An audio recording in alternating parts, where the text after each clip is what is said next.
And welcome back to Kidmin Talk, episode 129. This is going to be a fun episode because we're going to be talking about games and telling you about an amazing new resource and how you can get it for free and even make a little money. Hi, this is Karl from Kidology.org, and I'm excited to talk to you about games. One of the most important aspects of your teaching is your games, all right? Now, I know you're thinking, games? I thought the Bible story was. Of course, the Bible story is the most important, but games are what engage kids. It's what gets them participating, and good games that have a teaching object lesson are the most effective because they get kids thinking about it. If you're listening to this while the podcast is new and not way in the future, which that's awesome as well, you're going to be the first to learn about a brand new resource from Kidology, which has been in development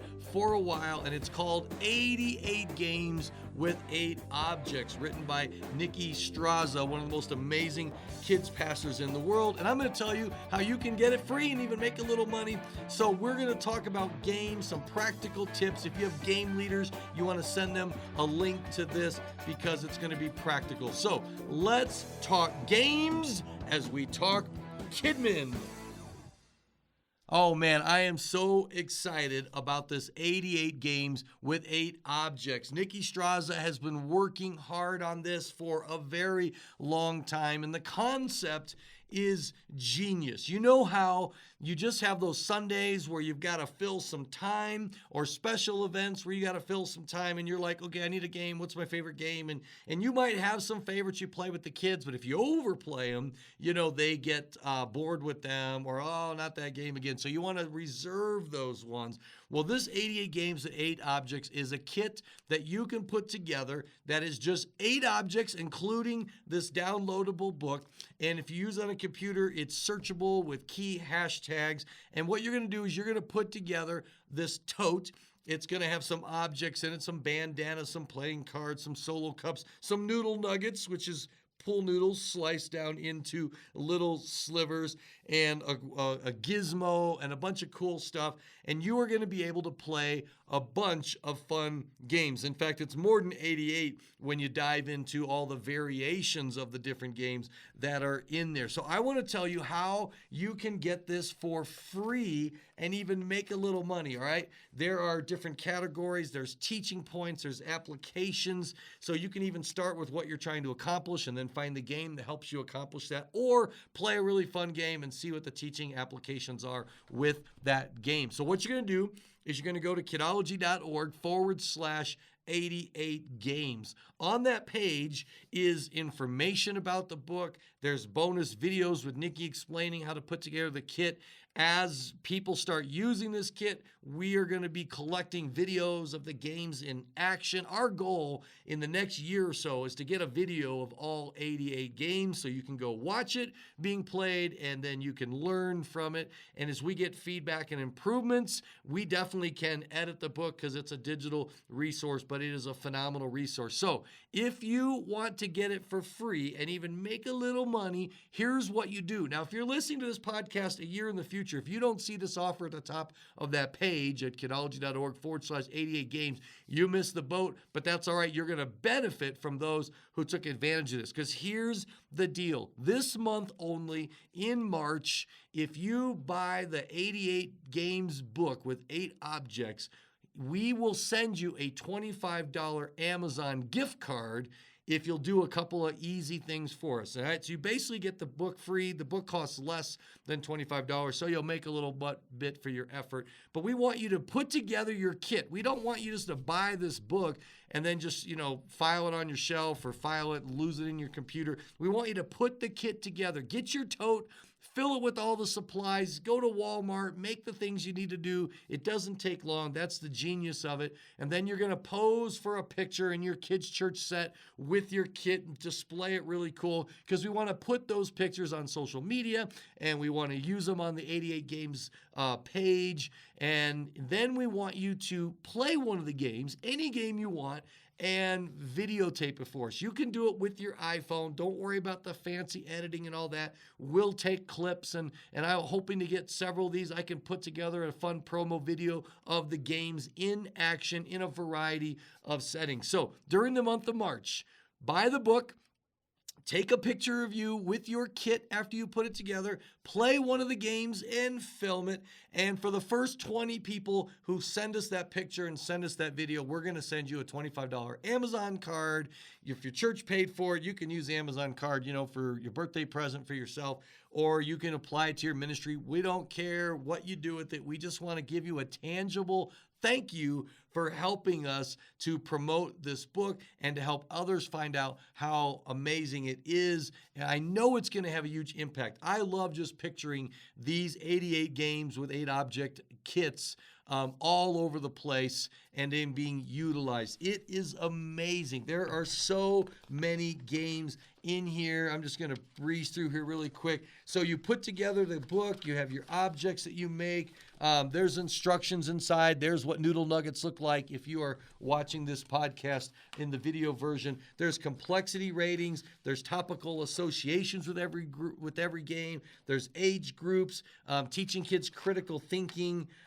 It tells you what room size, and then there's categories like openers and icebreakers, right? And there's 15 games in that category. And then let me skip ahead to the next category, which is, where's it at? There's so many games here. You're just going to have to download this and go through it. It is so much fun. There are illustrations sometimes to explain the rules of the game and how to play it. It's going to be fabulous. So get your 88 games with 8 objects book, but let's talk about how to do games in a way that is most effective. Kids love games. They are so effective. In the Kidology handbook, I tell a story about a boy one time who I asked him, what's your favorite thing about church? And he said he loved the games. And he explained, because Pastor Karl, I just think we're having fun. And then at the end of the game, we end up learning something. That's right. See, just even today, I had so much fun in kids' church. We were teaching on what Jesus said about worry and casting all your cares upon Jesus because he cares for you. We talked about where Paul said, do not be anxious about anything, but in everything with prayer and petition, present your requests before God with prayer and thanksgiving. I already said that. And the peace of God will transcend, all understanding, will guard your hearts and your minds in Christ Jesus. I did a terrible job of quoting that. But how do I teach that with a game? So I had a boy and a girl come up, and I'm going to put a video of it on the show notes page so you can see. And I wanted the fastest runner. So I got a fast boy and a fast girl. But then I had all these cardboard blocks. And I asked the kids in the audience, what are the things that you worry about? And every time they gave something, I gave these kids another block to hold to where their arms were full. And they mentioned amazing things. They mentioned, schoolwork and their family, and they mentioned, sickness, but they even mentioned getting shot or the coronavirus, which is a big thing right now. Or they talked about, things going on in other parts of the world. And it was awesome to hear what kids are worried about. Then we did a race where they had to try to run around the room and blocks were falling and they couldn't do it. So then we did a round 2, and there's often a round 2 in my games where I had a cart there and I said, this cart's Jesus. This time you just cast all your burdens upon Jesus. All you gotta do is pick up all the burdens off the ground and just throw them on the cart and then run around the room.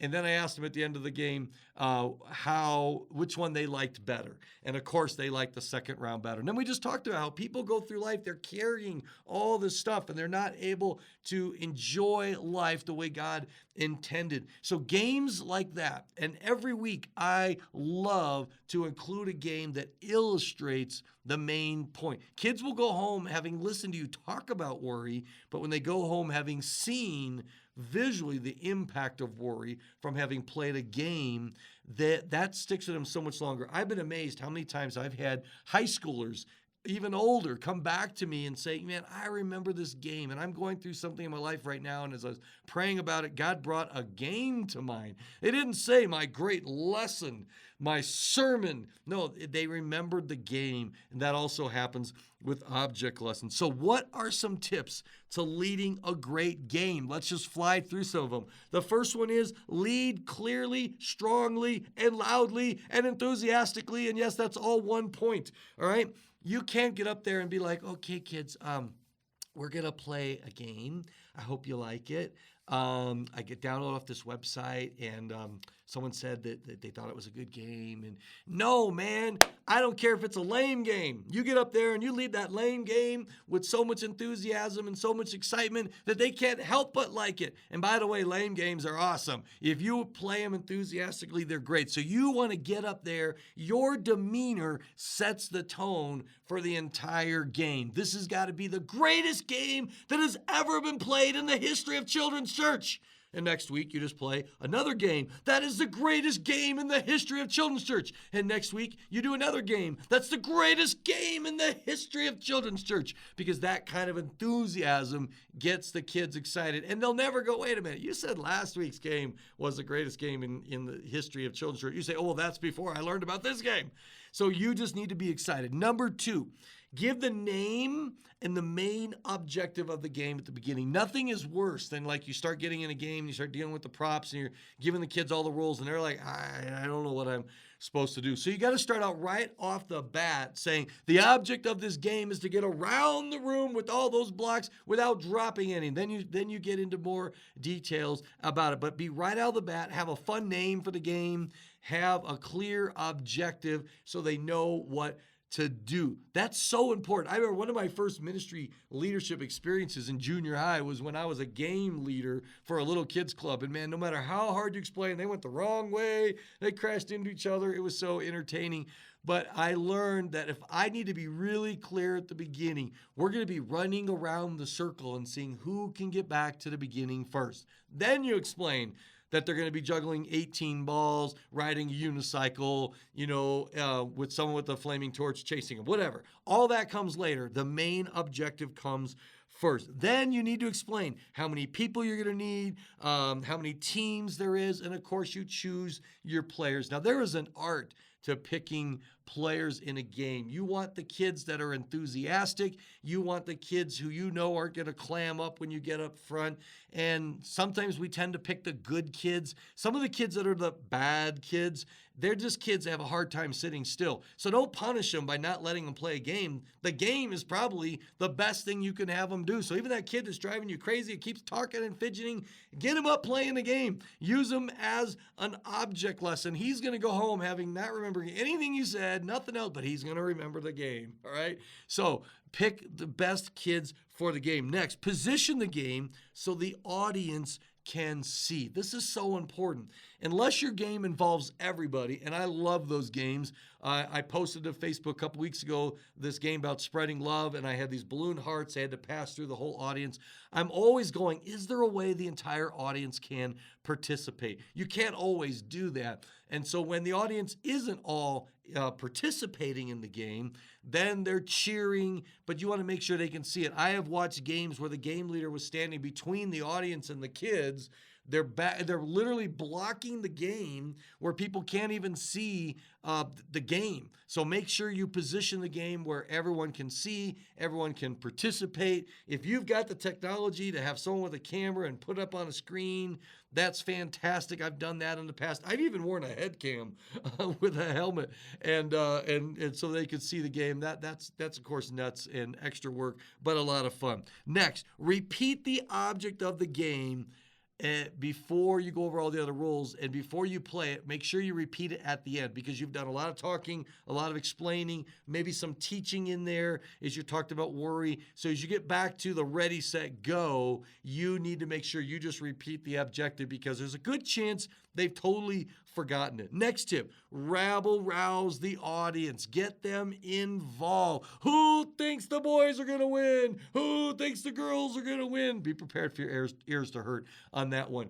Whatever your teams are, you want them to be cheering. You want them enthusiastic, because you're hyping this. Remember, this is the greatest game that has ever been played in the history of children's church. Then, you want to have some appropriate game music. Have a collection of game music. I have some game music that goes way back. I've had it for decades. I had an album of Kidmin music that I loved, but the guy provided the audio or the non-lyrical versions of the song, and they were so upbeat and so fun. I've been using those as my game tracks for years. I should reach out to him and say, can I share those on Kidology? Because I need to do that with permission, but they're great game tracks. But that's what you can do. Music that you own, you legally have the rights to. If you have versions without the words, they can be great background songs, or a worship song that's upbeat and fun, that's on the topic of the game. That can be fantastic. And you can use really fun stuff out there that you find on YouTube or whatever. Just make sure you've got the rights, whatever you're using in kids' church. But you can have so much fun. Music adds a great effect. Next, start with a bang. All right, you need to have a big dramatic countdown. You can have something on the screen that's a really cool ready, set, go, and then boom, they are off for the races. All right, this is not a train that's going chug, chug, chug and gradually gets faster. This is a horse race. Out of the gate, they go. And I have fun with it. I'm like, ready, set, goat. And they're like, what? No, I didn't say go. I said goat. They come back. So I tease the kids. I have a lot of fun, and it's fantastic. All right, just a couple of more. Give prizes. I'm a big believer in prizes, all right? And they can be simple as a candy or whatever. And if I'm only giving it to the kids who participated, I've got such a stash of candy. I tell all the other kids, you all get candy on your way out today. We'll give you a piece of candy on the way out because I don't want them hype it up, but they already are. And wrappers everywhere. But kids need something tangible. But you don't always have to do it. There's sometimes where I just say, we're just having fun. And everybody's a winner because the game, especially if the game's an object lesson where one is intended to win and the other one's intended to lose because of your object lesson in the game, one of them has a disadvantage or whatever, then you just, of course, award them separately or, equally rather than giving one up above the other. Lastly, review what happened during the game and then discuss the point of the game. And this is where your game becomes an object lesson. And, we had so much fun with these blocks and the kids running around, them falling and everything. And then it's amazing how serious you can get at the end when you take those same blocks and you say, this is how some people live life. They're going around life. They're carrying all this stuff that they don't need to carry. And we need to cast those burdens upon Jesus. All right? So have some fun with games. Take these tips, share this podcast, make sure you're subscribed. Anyone you know that leads games, let them have a chance to review these. These come from the Kidology Handbook, which you can get at kidology.org/handbook. But right now, I want you to go to kidology.org/88games.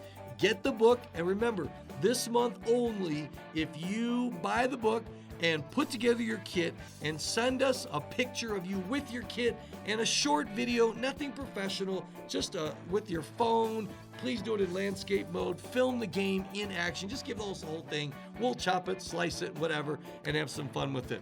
Thank you for watching. Make sure you're subscribed. Remember, you can shape the show. Send me topics that you'd like to talk about. But until next time, thanks.